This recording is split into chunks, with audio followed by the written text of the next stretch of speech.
Hello, എല്ലാവർക്കും നമസ്കാരം. മൗനരാഗത്തിൻ്റെ നാളത്തെ പ്രമോ വിശേഷത്തിലേക്ക് എല്ലാ കൂട്ടുകാർക്കും സ്വാഗതം. അങ്ങനെ നമ്മുടെ ശാരി ഭയങ്കര സങ്കടത്തിൽ സരയിനോട് ഒന്നും തന്നെ പറയാൻ പറ്റുന്നില്ലല്ലോ എന്നൊക്കെ ആലോചിച്ച് വിഷമിച്ചിങ്ങനെ നിൽക്കുമ്പോഴാണ് സരയുവിൻ്റെ വക മനോഹറിനെ കുറിച്ച് ഭയങ്കര പുകഴ്ത്തൽ. അപ്പം ശാരിയാണെങ്കിൽ അതൊക്കെ കേട്ട് സഹിക്കാൻ പറ്റാണ്ട്, എൻ്റെ പൊന്നുമോളെ, നമ്മൾ എത്രയൊക്കെ അവരുടെ ഇടയിൽ പോയി പ്രശ്നങ്ങൾ ഉണ്ടാക്കിയാലും ആ കിരണും കല്യാണിയൊക്കെ ഇന്നും ഒന്നായിട്ട് തന്നെ ഇരിക്കുകയുള്ളൂ. പിന്നെ നമുക്ക് തോന്നും അവർ പിരിയുമായിരിക്കുമെന്ന്. പക്ഷേ അതൊന്നും നടക്കുന്ന കാര്യമല്ല മോളെ. അവസാനം എല്ലാത്തിനും അവസാനം തിരിച്ചടി നമുക്ക് തന്നെയാണ് ലഭിക്കുന്നത്. നിനക്കറിയാലോ, രൂപ നിൻ്റെ അച്ഛനെ പറഞ്ഞു പറ്റിക്കുന്ന കാര്യങ്ങൾ. അത് ഞാൻ ഇതിനു മുന്നേ അമ്മയോടും പറഞ്ഞതല്ലേ. എന്തായാലും ദേ, ആ കിരൺ എന്ന് പറയുന്ന അലവലാതിയെക്കാട്ടിലും എന്തുകൊണ്ട് നല്ലത് എൻ്റെ മനു ഏട്ടനാണ്. അപ്പോൾ മനു ഏട്ടനെ പോലെയുള്ള ഒരാൾ എൻ്റെ ജീവിതത്തിൽ വന്നത് എൻ്റെ ഏറ്റവും വലിയ ഭാഗ്യമായിട്ടാണ് ഞാൻ കാണുന്നത്. അതിൻ്റെ ഇടയ്ക്ക് അമ്മയുടെ ഓരോ വർത്തമാനങ്ങൾ. എന്തായാലും ഞാൻ പറഞ്ഞതുപോലെ തന്നെ കല്ലു എന്ന് പറയുന്ന വൃത്തികെട്ട കൊച്ചിൻ്റെ ബർത്ത്ഡേക്ക് മുന്നേ പറ്റിയാൽ അന്ന് തന്നെ എൻ്റെ കുഞ്ഞിൻ്റെ 28 കെട്ട് നടത്തണം. ആ കാര്യത്തിൽ ഇനി ഒരു മാറ്റവും ഇല്ല. അതിന് വേണ്ടുന്ന കാര്യങ്ങൾ അമ്മ ചെയ്യണം.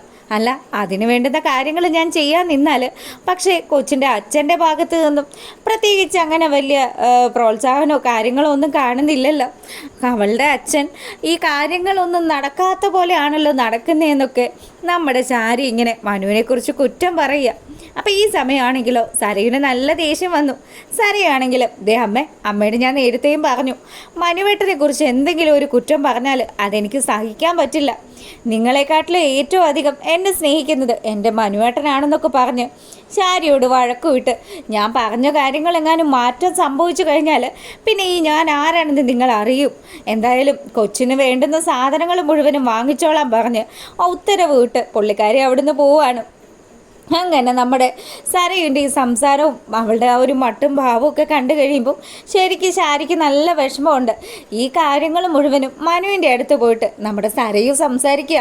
മനുവേട്ട, അമ്മയെ കൊണ്ട് വലിയ പ്രശ്നമാണല്ലോ മനുവേട്ട, എത്രയും പെട്ടെന്ന് നമുക്കൊരു സൈക്കാട്രിസ്റ്റിനെ കാണിച്ചാലോ. അങ്ങനെയാണെങ്കിൽ ഡോക്ടർ വന്ന് അമ്മയെ പരിശോധിച്ച് അമ്മയെ കൂടി ആ ഭ്രാന്താശുപത്രിയിൽ കൊണ്ടുപോയി 1-2 ഷോക്ക് കൊടുക്കട്ടെ. ഒരുപക്ഷെ അച്ഛൻ്റെ ഭ്രാന്ത് മാറിയതുപോലെ അമ്മയുടെ ഭ്രാന്ത് മാറിയാലോ. ഇത് തുടക്കമാണെന്നാണ് തോന്നുന്നത്. എന്തായാലും എൻ്റെ അച്ഛനും അമ്മയ്ക്കും ഒന്നും മനുവേട്ടനെ തീരെ കണ്ടുകൂടാ. അതാ എൻ്റെ ഏറ്റവും വലിയ സങ്കടം എന്നൊക്കെ പറഞ്ഞ് സരയു വലിയ വിഷമത്തിൽ മനുവിൻ്റെ അടുത്ത് ഇങ്ങനെ സംസാരിക്കുക. അപ്പോൾ മനോഹരനാണെങ്കിലോ, മോളും അതൊന്നും കാര്യമാക്കേണ്ട മോളു. ദേ, നമ്മൾ ആഗ്രഹിക്കുന്ന പോലെ തന്നെ നമ്മുടെ ജീവിതം നമ്മൾ സന്തോഷമായിട്ടങ്ങ് ആഘോഷമാക്കും. എന്തായാലും മോൾ എൻ്റെ ഒപ്പം അമേരിക്കയിലേക്ക് പോരാനായിട്ട് തയ്യാറായിക്കോ. നമുക്ക് വലിയ താമസമില്ലാതെ അമേരിക്കയിലേക്ക് പോവാം.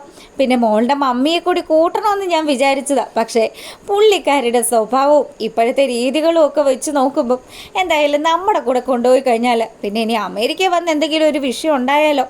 അതിൻ്റെ പിന്നാലെ ഈ മനുവേട്ടൻ തന്നെ തൂങ്ങണ്ടേ. അത് ശരിയാ മനുവേട്ട. പിന്നെ ഞാൻ ആദ്യമൊക്കെ ആലോചിച്ചിരുന്നു, നമ്മുടെ കുഞ്ഞിനെ നോക്കാനൊക്കെ അമ്മ കൂടെ ഉണ്ടെങ്കിൽ കുറച്ചുകൂടെ എളുപ്പമായിരുന്നല്ലോ. എന്തായാലും ഇനി ഏതെങ്കിലും ഒരു സർവൻറ്റിനെ മനുവേട്ടൻ വെക്കേണ്ടി വരും. ഒന്നെങ്കിൽ ഈ നാട്ടിൽ നിന്നോ അല്ലെങ്കിൽ അമേരിക്കയിലുള്ള ഏതെങ്കിലും ഒരു മദാമ്മയെ വെച്ചാലും മതി. എൻ്റെ മോളും മദാമ്മമാരൊന്നും നമ്മൾ നോക്കുന്ന പോലെ പിള്ളേരെ ഒന്നും നോക്കില്ല. എന്തായാലും എൻ്റെ പൊന്നു മോള് വിഷമിക്കേണ്ട. ഇപ്പം അമ്മയുടെ ഈ മാറ്റത്തിനൊക്കെ പിന്നിൽ അച്ഛനാണെന്ന് തന്നെ എനിക്ക് തോന്നുന്നത്. അച്ഛൻ എന്തൊക്കെയോ ചില കാര്യങ്ങൾ അമ്മയിൽ നിന്നും മറച്ചു വെക്കുന്നുണ്ട്. അതൊക്കെ നിൻ്റെ അമ്മ കണ്ടുപിടിച്ചിട്ടും ഉണ്ടാകണം. എന്തായാലും അതുകൊണ്ടൊക്കെ തന്നെയാണ് അച്ഛനും അമ്മയും തമ്മിൽ മുട്ടം വഴക്ക് നടക്കുന്നത്. ഇന്ന് തന്നെ 3-4 സ്റ്റിച്ചുണ്ട് നിൻ്റെ അച്ഛൻ്റെ തലയ്ക്ക്. അങ്ങനെ കാണാൻ പോലും അവരൊന്ന് ആശുപത്രിയിൽ പോയില്ലല്ലോ മോളെ. അതൊക്കെ തന്നെയാ മനുവേട്ട, എന്ത് ചെയ്യാനാ. പിന്നീടാണെങ്കിലോ നമ്മുടെ ശാരി പോയിട്ട് മനുവിൻ്റെ അടുത്ത് പോയി സംസാരിക്കുക. മനു, എനിക്ക് നിന്നോട് കുറച്ച് കാര്യങ്ങൾ സംസാരിക്കാനുണ്ട്.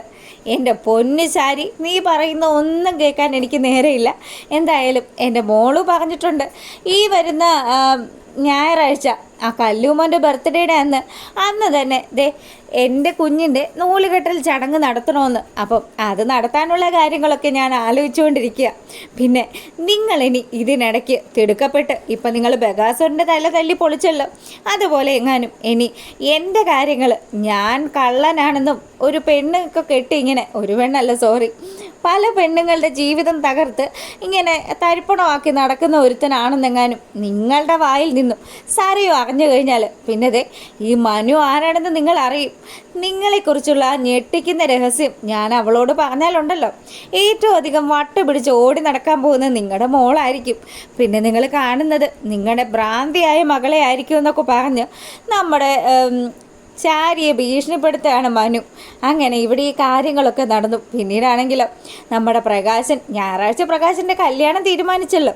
അപ്പോൾ കല്യാണത്തിന് വേണ്ടുന്ന കാര്യങ്ങളൊക്കെ ഇങ്ങനെ ആലോചിച്ച് എന്തൊക്കെ ചെയ്യാനുണ്ട്, എത്ര പേരെയൊക്കെ വിളിക്കണം, ഈശ്വര ഇപ്പം തന്നെ ഹോട്ടലിൽ വിളിക്കണം. അതൊക്കെ ആട്ടോ നാളത്തെ വിശേഷം.